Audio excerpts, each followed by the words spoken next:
Déjame precisar algo que ya no hubo oportunidad de hacerlo en el diálogo de esta mañana. Escuché yo que habría una afectación a la exportación de joyería.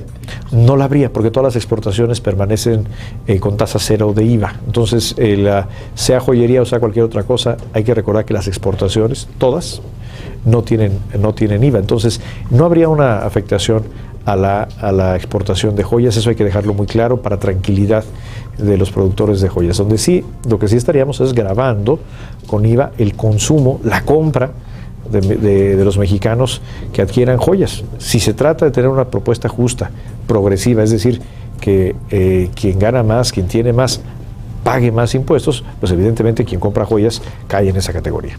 ¿No es el IVA a colegiaturas una suerte de liebre para que todos se vayan sobre esa discusión y que permita negociar impuestos, digamos, más duros en el sentido de más necesarios o más prácticos en recaudación? Todos los elementos de la propuesta tienen un carácter progresivo, es decir, que quien gana más pague más.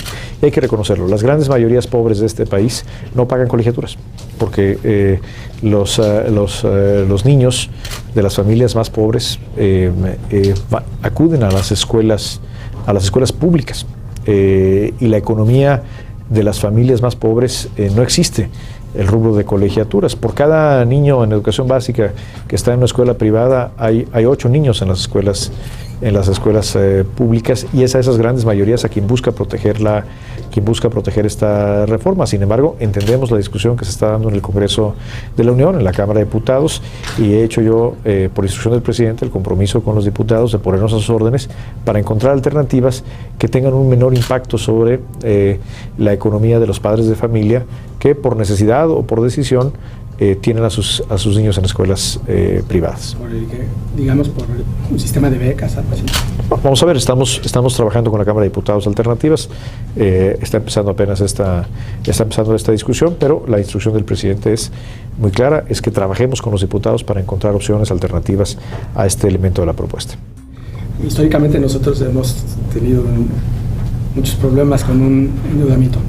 ¿Qué nos dice al respecto? Bueno, ¿cómo se va a controlar? Primero, hay que reconocer que el déficit público como el que se está proponiendo para el año que entra es un instrumento de la política económica que a veces se debe de usar y a veces no. Un gobierno no puede estar siempre en déficit, pero cuando la economía se está desacelerando, cuando el crecimiento no es lo que debe de ser, debemos de utilizar los instrumentos que tiene el gobierno para dinamizar la economía, para generar mayor actividad económica, mayor empleo. Eso es exactamente lo que se está proponiendo. Es un déficit transitorio, es un déficit manejable.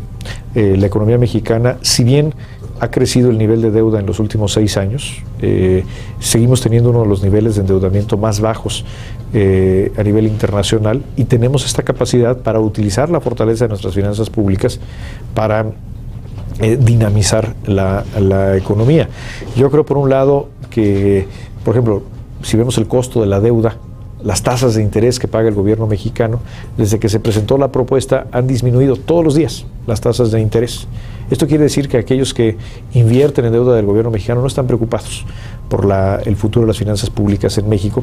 Y sin embargo, Pepe, si no tomamos una decisión y actuamos con oportunidad para acelerar el crecimiento económico, entonces sí tendrían derecho las familias mexicanas, los trabajadores de México, a reclamarnos por qué el gobierno no está tomando acciones decididas y sobre todo oportunas para generar crecimiento económico.